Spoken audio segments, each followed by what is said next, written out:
Tufts University with a Bachelor of Science in Biology and completed his Doctorate of Medicine at Tufts University of Medicine.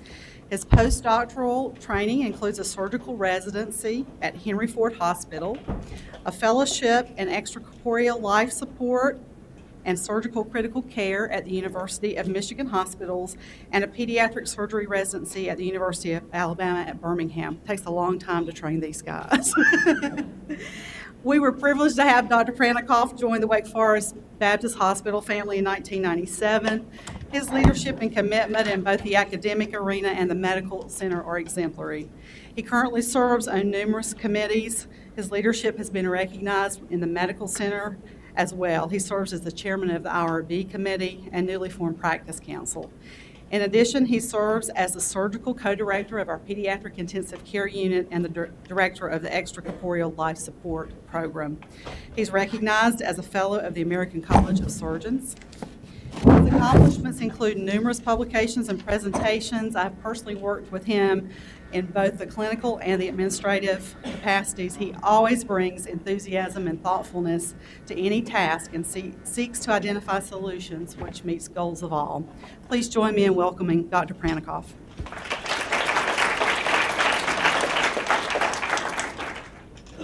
Thank you, Alexis, for that kind introduction.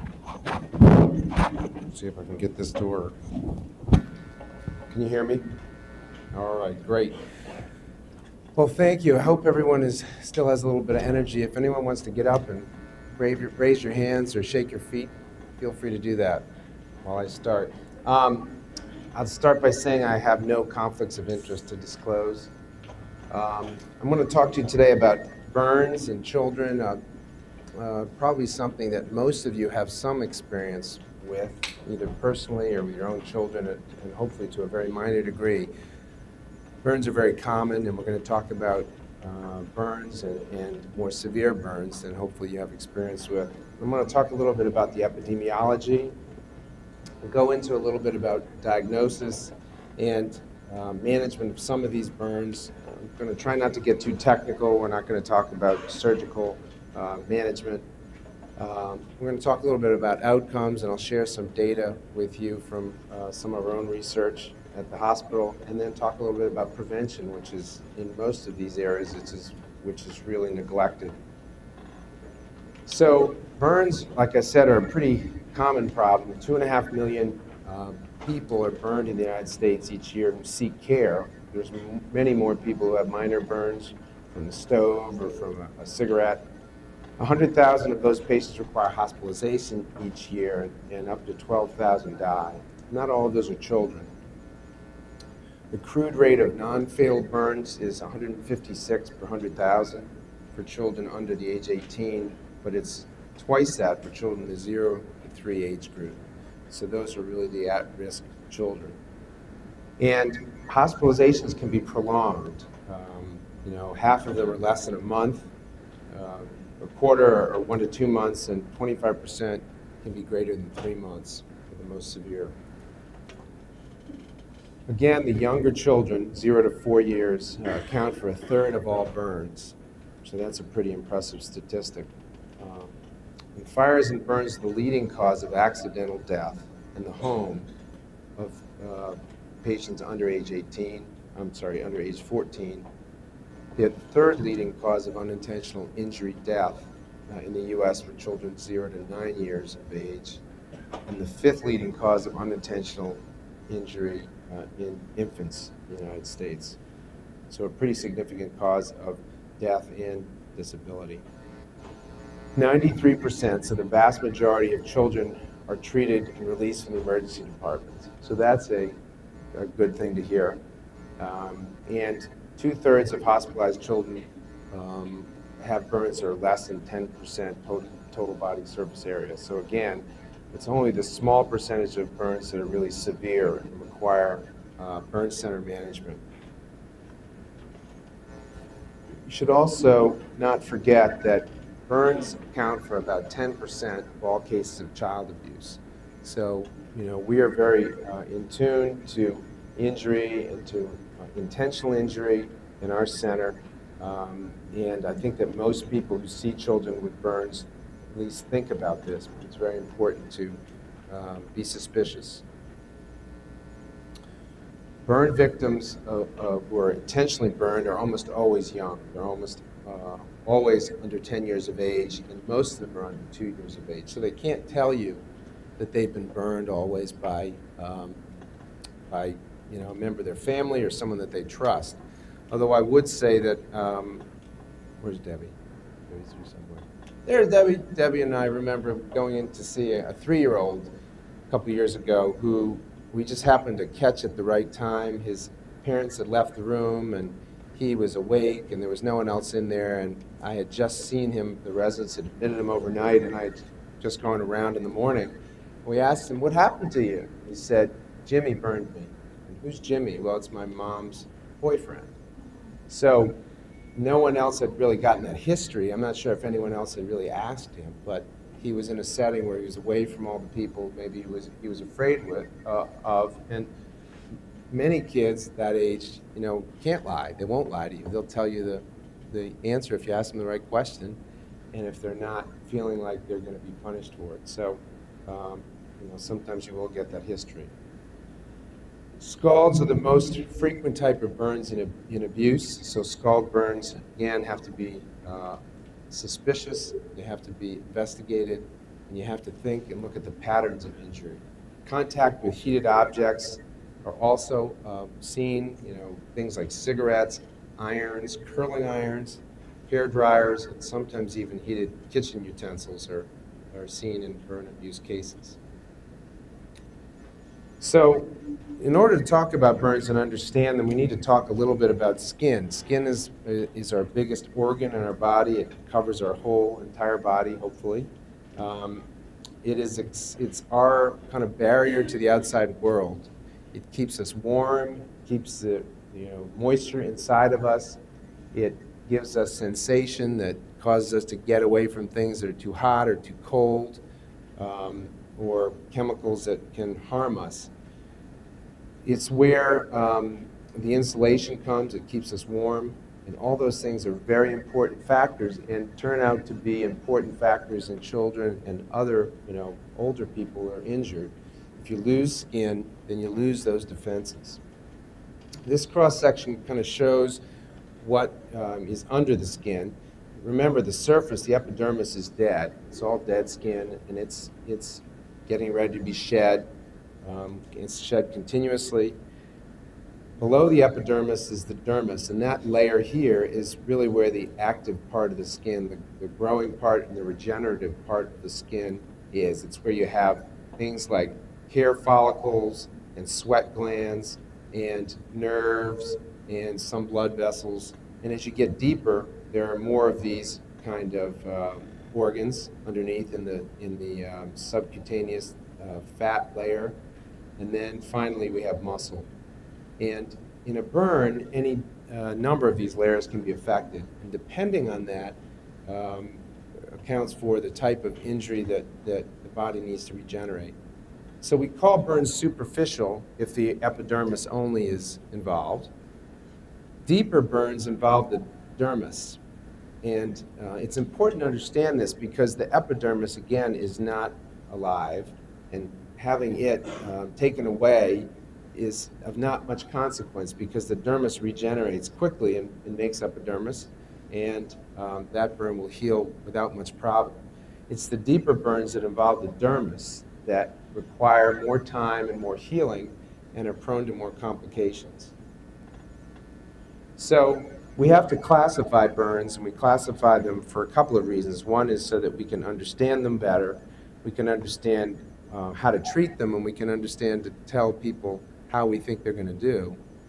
So you all know probably superficial burns, first-degree burns, which is like this boy on the beach who has a sunburn. He wasn't wearing his big enough shirt, or he didn't have enough sunscreen on, or he spent too much time in the sun. Whatever it was, he's burned. He's going to be hurting. You know it's going to be red. It's painful, but the dermis is intact, so the epidermis is all that's injured. Now, some sunburns can be crazy out of control, like passing out on the beach after you've had a case of beer and spending 12 hours on the beach, and then you can really have more than a superficial burn from the sun. But most people who have sunburns get this kind of burn, and really that will pretty quickly regenerate. Deeper burns like this, or partial thickness, or what we call second-degree burns, involve the epidermis and the dermis. And you can see here there's blistering, and blistering is really pretty much the hallmark of partial thickness burns. Now, sometimes you won't see blistering because all that's already gone, and the dermis, the epidermis is totally gone, and all you see is this shiny underneath part, which is dermis that's been injured. These are painful, but if it's only partial thickness, if some dermis still survives, then they usually will heal by 3 weeks. And depending on their depth, they may cause a lot of scarring, which interferes with function. That's especially important if they're over joints or over cosmetically important areas, particularly the face or the hands, that can really interfere with function and cause long-term problems. And this is really the even deeper burn. We call it full thickness burn, and this burn involves all the layers of the epidermis and dermis, and they're all dead. This is typically like this with what we call a dry eschar. You'll notice that this part of the burn you can see light reflected. The edges here are probably deep partial thickness burns, but they're not full thickness burns. But this center part is very dull colored, and if you took a cotton applicator and you touched either the cotton tip or the wooden end of it, the patient wouldn't feel pain. And that's one of the hallmarks, is that they really have no pain. Sometimes these, instead of being white, they're brown or black, which just means that deeper structures are burned. And Dr. Gear brought up the part with dirt bikes. There was a question from the back, what about dirt bikes? And I'll just reminded me that yesterday I took care of a patient I've known now for 3 weeks, and I know that because he came the first day that we started Epic. But he, and I won't forget that day, but he was, it was his 12th or 13th birthday, 12th? Yeah, 12th birthday, and he had a bunch of buddies over, and his parents had 2 motorbikes, and they were taking turns. He would ride on the motorbike without one of his friends, go out for 10 or 15 minutes and come back. And one of the times he didn't come back, and his dad went looking for him, and an hour later found him underneath the bike, which had tipped over on him, and he wasn't strong enough to pull it off of himself. And the muffler was sitting on his thigh, and he had a burn, what we call a 4th-degree burn. So he burned all of his skin and part of the subcutaneous tissues and part of the muscle. So he spent 3 weeks with a burn like this, getting every couple of days, going back to the operating room, having a little bit more taken off that was dead, until we finally got live tissue, and then had a dermal graft using some artificial material to sort of help account for some of the depth that he lost from all that tissue. And then finally yesterday I had a skin graft. And then a week from now we'll come back to my office, and hopefully that'll all be healed. And that'll be the beginning of his recovery. But it's a long period. It'll be a month to get through that. And certainly something his parents understand this. I mean, I think they're intelligent enough to understand this, and I think they'll probably get rid of the dirt bikes, or hopefully they will, but you just never know. So how do we manage burns? Well, management of burns is pretty important, but it's only really important for the deeper burns. And those are infrequent, but when they happen, they need to be managed properly because they can be lethal. So burn management is a lot like trauma management. We try to simplify it. We talk about the ABCs, and we start with airway. So the patient I had with the burn on his thigh, we don't worry too much about his airway. But this patient, you might, and he was he was burning leaves in his backyard and wasn't happy with the amount of flame that was there, so he went into the garage out back and got a cup of gasoline and threw it into the fire, and the flames jumped back at him. And you can see here he has some pretty disturbing problems. His eyebrows are burned, his hair is burned, you can't see it that well. His eyelashes are singed, and his nasal hair is singed. And his face, you can see, is wet here. So he's got a partial thickness burn to his face, and he's got evidence of possible inhalation of flames, which could injure his airway. So he has an endotracheal tube in place to protect him from that kind of situation. So airway evaluation is very important, but only important in the right situation. And people who manage burns in the heat of the moment can sometimes mistake when an airway needs to be controlled or needs to be evaluated. But the bottom line is that it's more important, it's better to manage someone's airway with an endotracheal tube who doesn't need it than not do it for someone who does need it. So when you start this evaluation, you need to think about the objective things in front of you. A child like this who has a burn to his face or neck is concerning. You want to try to assess if there's smoke inhalation, if there's swelling of the vocal cords, if the patient's unconscious or has breathing difficulties. If any of those things are there, then it's pretty safe to go ahead and proceed with intubation to control the airway. The best way to do that is a controlled environment if it's available.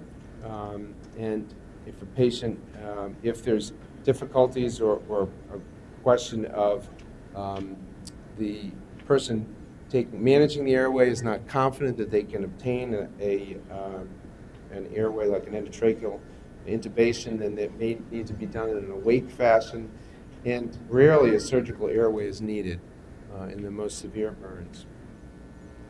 If there are partial thickness burns to the face or neck, if there's soot in the mouth, singed nasal hair, a history of smoke exposure like the patient in the previous picture, then those patients can be managed. They can have pulmonary toilet, good coughing and suctioning, and humidified air in a hospital situation, closely monitored for a few days, and many of those patients will improve and won't need any further steps. But if they develop respiratory failure or signs of airway obstruction, then they should proceed to intubation. So next we talk about breathing, and breathing, is a kind of goes along with airway, but there are things to think about in those situations. The patient that we showed a picture of, there's a question, did he inhale that flame? And that flame, or the heat from the flame, can cause injury to the airway. That may not be immediate, it may not be the injury that you see in front of you that's the problem, but it may be the injury hours later when there's edema. And airways, the smaller the child, the smaller the airway, the more difference a small change in the thickness of the tissue that can occlude that airway and obstruct it. The other concern is smoke inhalation, especially in closed spaces like in a house, in the fire picture I showed you a moment ago. The compounds that are combusted, there are many compounds in fabrics, in carpeting, in upholstery that can become toxic and very irritating to the respiratory system, and they may cause lung injury, which may be delayed several days. Also, carbon monoxide, especially in an enclosed environment with smoke, is important to think about. Carbon dioxide binds, or hemoglobin is bound more strongly than oxygen, so carbon monoxide can end up displacing oxygen and causing problems with oxygenation in patients. And finally, circulation. Circulation, we worry about in burn patients because their skin is injured. They have an injury to their homeostasis of temperature control. So environment is very important for them. Warm fluids, warm environment are important to maintain during evaluation. Even in a hot summer day in Winston-Salem, you would worry about exposure of a patient who is severely burned. Those patients, because of their injury, depending on the amount of their body burned, will lose fluids because of the injured barrier that the skin gives up. And depending on their body surface area burned, that can be a lot of fluid. So resuscitation of burn patients is dependent on the amount of body surface area burned, and we only include the partial and full thickness burns, so we don't include superficial burns. and also inhalation injury plays into that volume that's needed. So we talked about not including first-degree burns, and most children only need a fluid resuscitation for burns greater than 15 or 20%. So again, if people who are doing pre-hospital or emergency department evaluation of patients, it's common to think that patients with a 7% burn or a 4% burn needs extra fluids, and really they don't. There's more and more data coming out that despite our history of giving people extra fluids and burns, that we also can harm them by giving too much fluids, and I don't think that anyone knows an exact number to use. In children, it becomes more difficult because most of the guidelines and most people are taught how to manage burns in adults, and they try to adapt that to children, and it doesn't work very well, and particularly for calculating body surface area. So in a typical adult patient, the rule of nines, which many people in this room have probably learned, shows an easy way to calculate burns. So each upper extremity is 9% of burn. Each lower extremity is 9% for the front, 9% for the back, so 18%. The torso is 36, so it's 4 nines. And then the head is usually 9 or 10 in that sort of generalized rule. So that's a pretty easy way to quickly get a ballpark figure. The problem is, in serious burns, the numbers are really not accurate enough to manage a patient for very long that way, because the differences can make a huge difference. And this is why it's not accurate in children. Here's the adult rule of nines we just saw, but in kids, as your age changes, you can see in this adult 10% for the head, but in a 1-year-old, the head is relatively bigger. It has a much bigger body surface area, almost twice as big as an adult. And the rest of the body sort of changes proportionally, but not in a normal proportion. So if you didn't know these numbers and you used adult numbers, you'd be way off in calculating the burns for a child.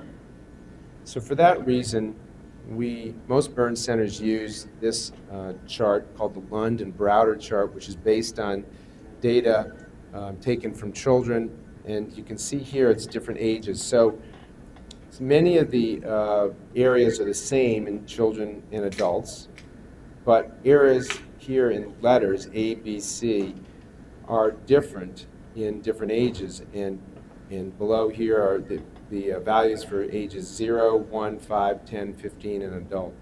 So those can be calculated and give a much more accurate assessment. We use these in the burn unit at the hospital for patients who come in who have large burns, and it's a very accurate way to assess the burns and then to treat them. So how do we treat them? The burn resuscitation, there are many formulas used. This is just one formula that we use, the modified Parkland formula, and it takes body surface area into account in the first 24 hours using extra fluid, lactated bringers, 4 ml per kilogram per percent total body surface area burn. That is in addition to maintenance fluids that a child of that size or age would need. For the extra fluid, you would give 50% over the first 8 hours, then 50% over the next 16 hours, and then reassess. The adequacy of your fluid resuscitation is really measured by physiologic factors, normal pulse, blood pressure, and a urine output of between 1/2 and 1 cc per kilogram per hour.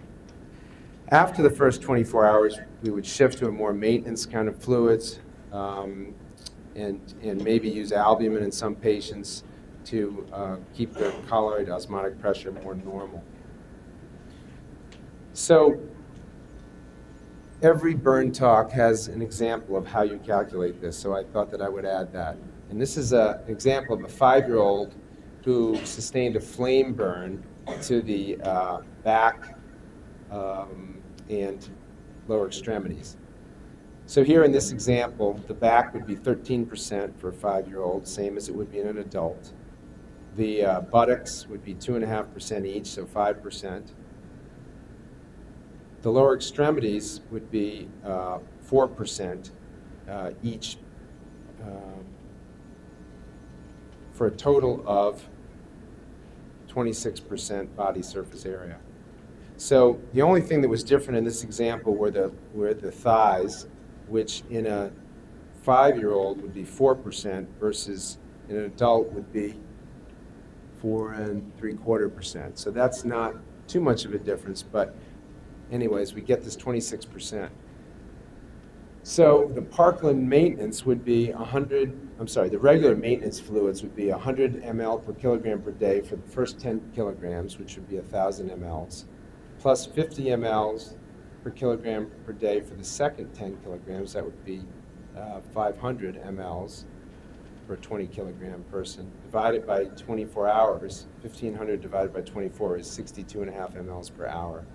So your maintenance fluids, without being burned, would be D5 half normal saline at 63 mLs per hour. So that would be the place to start. Now your additional fluids, you would use 26% body surface area times 4 ml per kilogram, the Parkland formula, times 20 kilograms of weight, which would be 80 mLs per 24 hours, which would equate to 130 mLs per hour for the first 8 hours. So a lot of fluid for a 5-year-old. And then 65 mLs per hour for the next 16 hours. And during that time, you'd be assessing heart rate, blood pressure, and urine output to see if that was adequate. All right.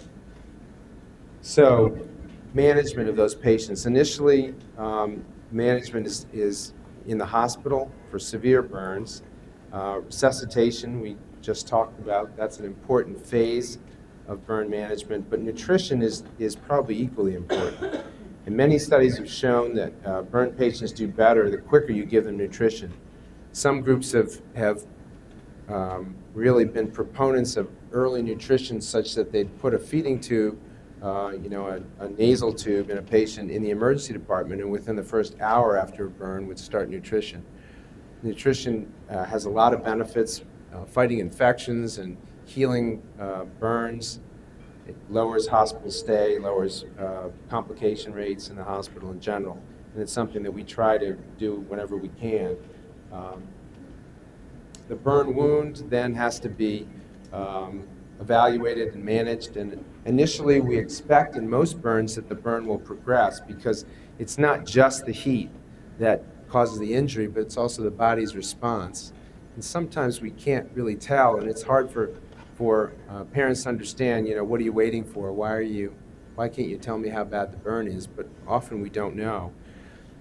In children more than adults, we are conservative with management of burns. So many adult programs are based on the fact of early burn excision and grafting. So within 24 or 48 hours, they would plan to excise a burn that they didn't think would heal and put skin grafts. Whereas in children, most places, unless they're very large burns, would err on the fact of watching a burn, see what happens. Many burns that initially look bad will do better than you think. Some will heal completely or some will heal partially so that the amount of burn that has to be excised and grafted is less. So the initial therapy is topical antibiotics and dressing changes to evaluate the possibility of healing. So there are different types of topical agents that we use. The three main types I'll talk about now. Mafenide, or sulfamyelin, is a very old medication, very good, broad antimicrobial, and it's the most potent of all the antimicrobials. It has a benefit that it completely penetrates eschar, and eschar is just the burned skin, dead skin. It's very hard to penetrate because it isn't alive. It's kind of like leather. But Mafenide has two bad things. One is it can cause metabolic acidosis, especially if it's in a large surface area, and it's also very painful. So we don't use it very often in children. The most common topical antibiotic we would use would be Silvadene, or silver sulfadiazine, which is a broad antimicrobial. It has incomplete penetration of the eschar, though, and it has toxicity of leukopenia. So as we're doing it, as we're using it, we have to keep in mind patients, especially with a large body surface area, is their white count decreasing during therapy, and keep an eye on that. And it also needs to be dressed. So you need to put dressings on patients. It needs to be changed twice a day, but it has the benefit that it's not painful. It's very well tolerated, and patients do well with it.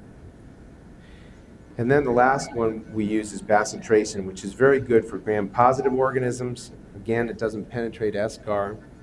It has some renal toxicity, but it's usually not absorbed very well. And it also has the added benefit that dressings aren't needed. So often we put this on superficial burns or burns around the face or head and neck.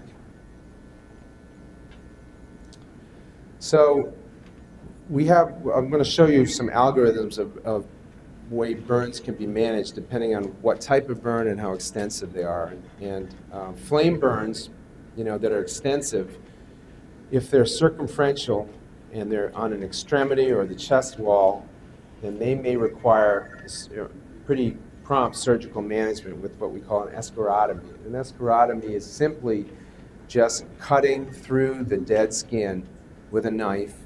It's either done with a regular knife blade or with an electrocautery. It's not done under anesthesia because there's no feeling in that skin. Sometimes we will sedate children if they're very aware and awake, but they usually don't feel anything that you're doing. And it's an unusual thing to have to do, but it can be life-saving in a patient that has chest wall burns who can't breathe or can't ventilate because of the constriction of the dead skin and the swelling underneath it. And once you make those cuts, which are pretty extensive for a chest down both sides, usually the skin pops open and you get more ability for the patient to breathe, to expand their chest. Same thing with extremities. If they're on arms or legs, they can be extremity saving kind of procedures because otherwise the vascular tone of the extremity goes away. There's no blood flow to the distal extremity, and it can lead to losing that extremity. But those are unusual things to have to do, thank goodness. An obvious third-degree burn, or one that does not improve in the first 5 days, then from a flame burn usually undergoes excision and skin grafting. Now, extensive burns that are an eschar is white or brown, like the picture I showed with the third-degree burn, then that can be placed in either sulfadiazine or mafenide, and dressing changes. It can be looked at, and if in 5 days that doesn't improve, and seems to be an obvious third-degree burn, then that may need excision and skin grafting. But it also, and in large burns where there's not enough donor sites available because you've done grafting or you're waiting for skin to heal, you may put on biologic dressings like cadaver skin that can be used temporarily to cover that area until the patient's own skin is available. Burns that improve with dressing changes, you may see resolution of the eschar, thinning of the eschar in the first week, and those burns then may be able to transition over to bacitracin with an occlusive dressing that will eventually hopefully heal. So limited burns, small burns, they may have an eschar that is white or brown, and they're treated in a similar fashion as extensive burns. Smaller burns may be able to go right to bacitracin with an occlusive dressing if they show that they have a red base that blanches so that it has blood flow in it. Now, scald burns are treated somewhat similarly, but they have different patterns of injury. Those burns are usually evaluated in a day, at 24 hours or so, to see what injury is eventually going to surface. So if that's going to be a full thickness or a partial thickness injury. If the eschar is white, we use silvadine and may consider collagenase, which would help get rid of the eschar, which dissolves it. It's an enzyme that will only dissolve dead skin and not dissolve live skin. After 5 days, if the wound is still thick and white, it may be an indication that it's full thickness and it may need a skin graft. If the eschar thins at 5 days, then we continue with cleaning it, sometimes using a whirlpool and the antimicrobial cream of choice. And if that doesn't completely resolve in 2 weeks, then usually we would go ahead and excise that burn and skin graft it. And if you would switch to bacitracin as the wound bed clears, as in a flame burn. If the wound appears red with a clean base initially, then you may be able to use bacitracin and an occlusive dressing. Okay. So there are different schemes, but those are general schemes of managing burns that we would use on our patients that we would see in the hospital.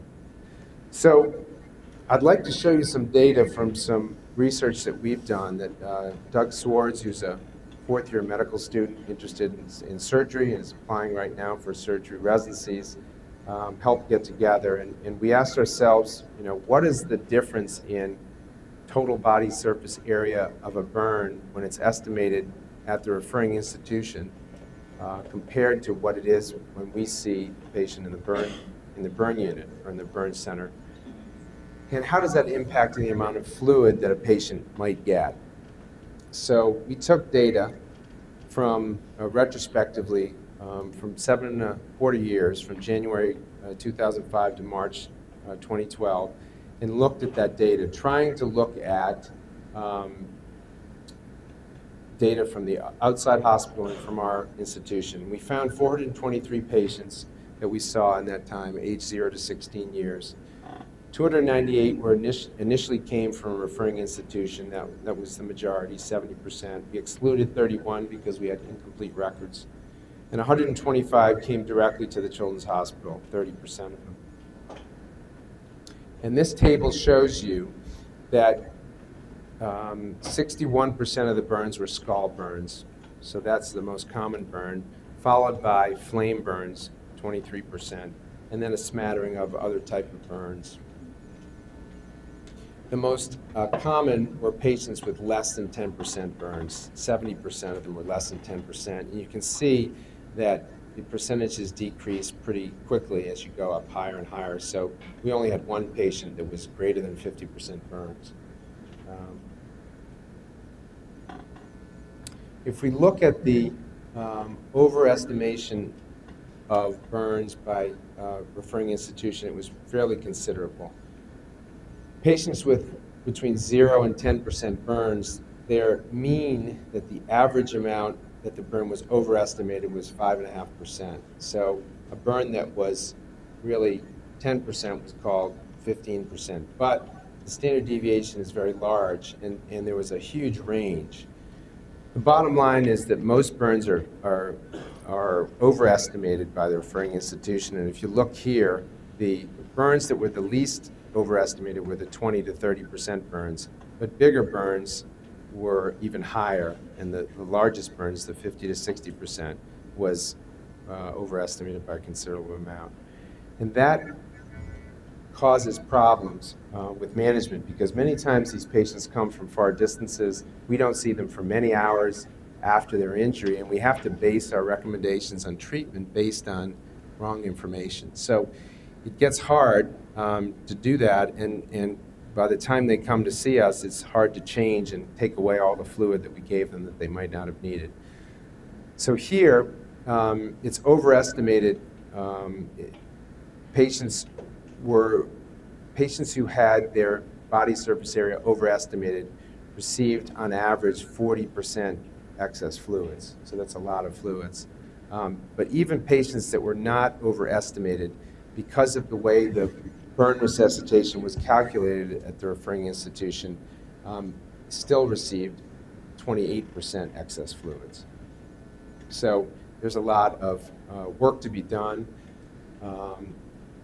We have worked in trying to send posters and cards with London Browder chart to all the local, or I think, is it all the whole state? Where's Ginger? The region, okay, and all the regions. So these are available in your hospitals. If you don't have them, you can contact Ginger, and she will be glad to get them to you, so you can hang them up in the emergency department or anywhere else where you wish in your institution, so they'll be available These are not things that we invented. They're things that are common. They're in lots of books and things, but they're often hard to find, and they're much more handy if they're hanging on the wall when the patient comes in with a burn. I think that looking over this data and seeing quite an excess of estimation of burns, that the problem is that when I showed you the London Browder chart, and I showed you that the body surface area of the back is 13%, many people, if there's a small splotch in the back, they wrongly calculate the whole back as being burned. So they don't take a proportion of that area that they, and you know, so there is some guesstimation in all of this, but you know, you should be within 5% total body surface area really at the most. Especially on smaller burns, it's easier to calculate. So the other question that I wanted to sort of show some data from is what's the survival rate of burns, especially patients who are badly burned? And I found this study, this came out this year in the Lancet from the Shriners Hospital for Children, so a very high level specialty burn center for specifically for children at UT Galveston. Has been known for years to be really one of the pioneers of burn care in children. So this is the best that it gets. So they reported their data, a single center prospective observational cohort patients through a database that they maintain. And these are big burns. They're all greater than 30% total body surface area. So big burns, they require a lot of care, ICU care, a lot of surgery, a lot of rehabilitation.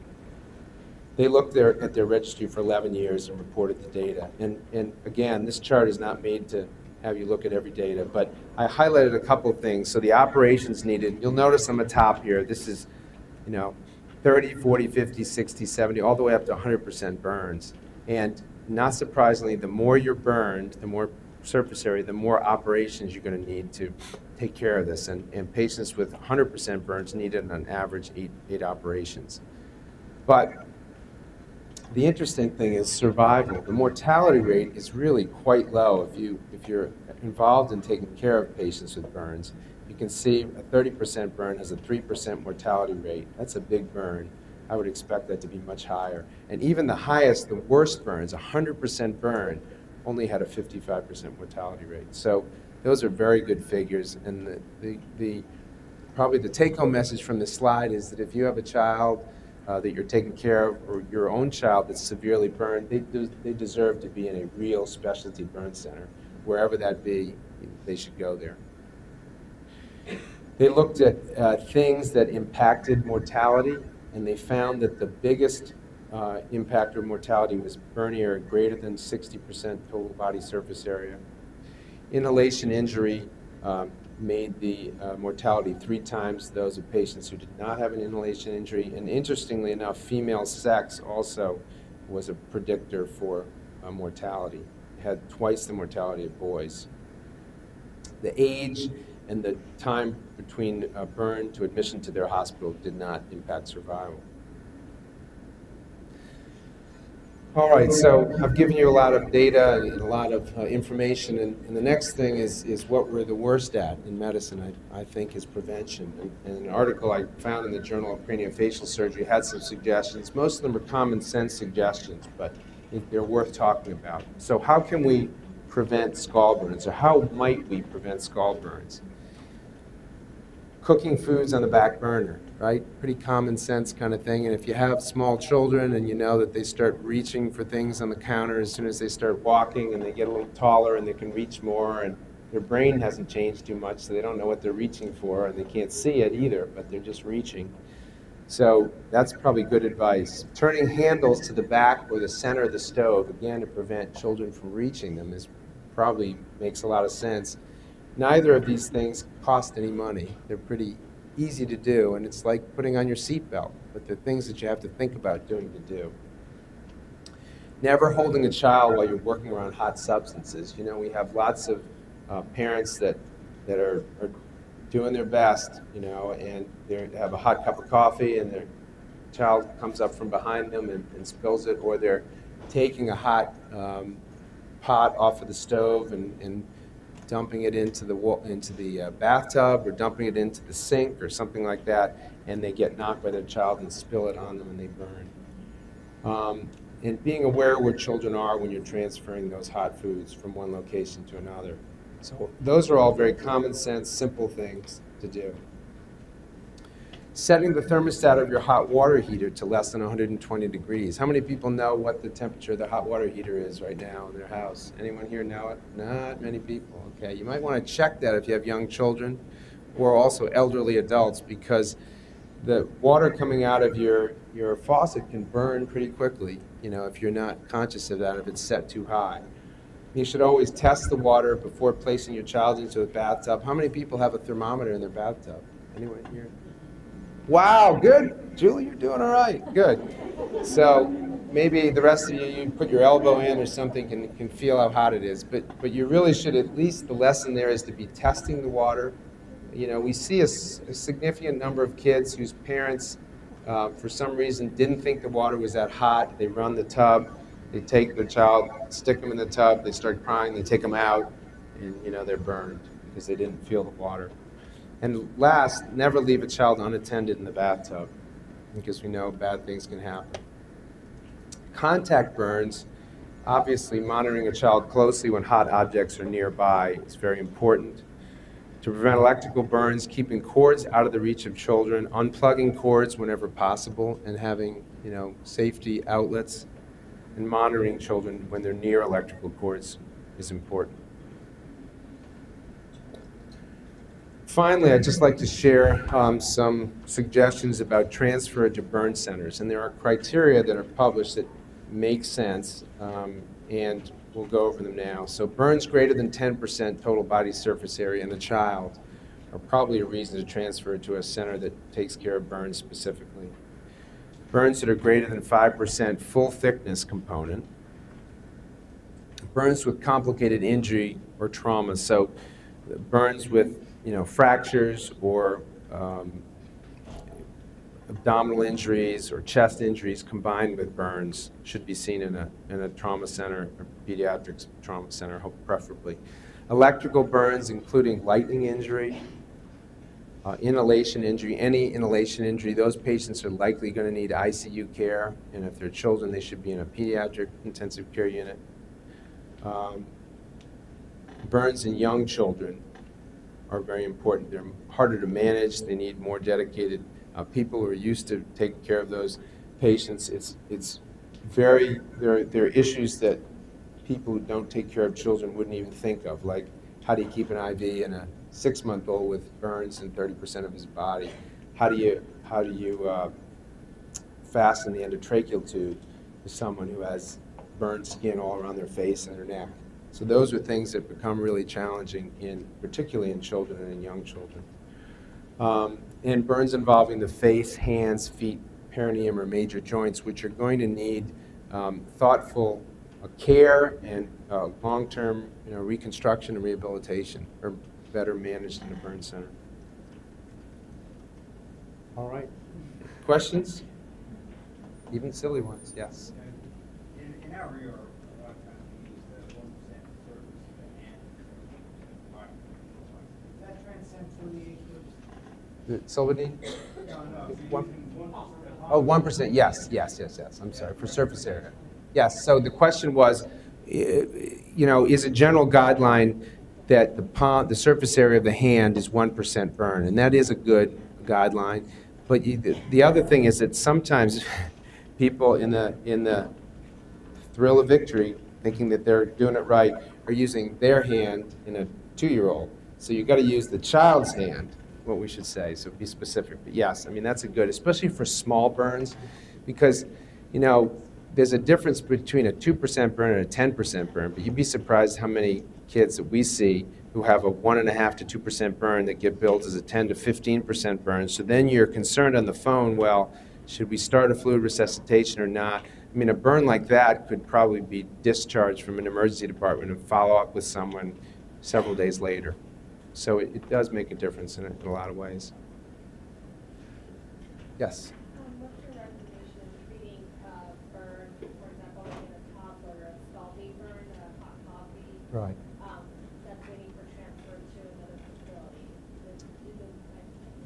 Right. I'm thinking like wrapping in gauze with saline, or just letting like a Right. I think that most of the time it's best because again we don't know how long those things are going to be. The best thing would probably be to put something like Silvadene on it, and it would keep it moist. Covering it is important. It also is more comfortable because burns that are partial thickness that have exposed nerves that are inflamed are very painful. So just air going across them is very painful. And if they have dressings only on them, that can be painful. But putting something like cream, which is a barrier, and it's antibiotic, and then wrapping it up is fine. It's easy to take that stuff off. You know, it's not a big deal to do it, especially in an acute setting. Most children like that we give, you know, lots of pain medicine to, or a lot of times we call up our anesthesia colleagues and have them put them to sleep in the operating room and take all the dead skin off, take our opportunity to really clean the burn really well initially so that the rest of that doesn't have to be done in little pieces along the way. So yeah, I would just put on, you know, some Silvadene, something like that, and wrap a burn up in that kind of situation. Other questions? Yes? There used to be a rule, no greater than 10% with the flesh, like water to help the pain.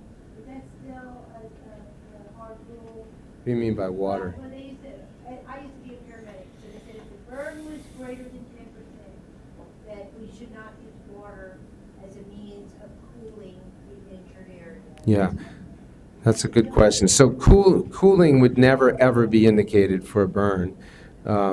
Water could be indicated for a chemical burn to dilute it, but for a thermal burn, cooling would never be, you know, the right thing to do. It would always be to use, you know, a covering that's clean, at least in a pre-hospital kind of setting, because the injury is already done by the time you see the patient. The skin cools very rapidly. It's not the heat at that point that's causing the injury. It's the injury that's been done and the body's response to it. Any other questions? All right, thank you.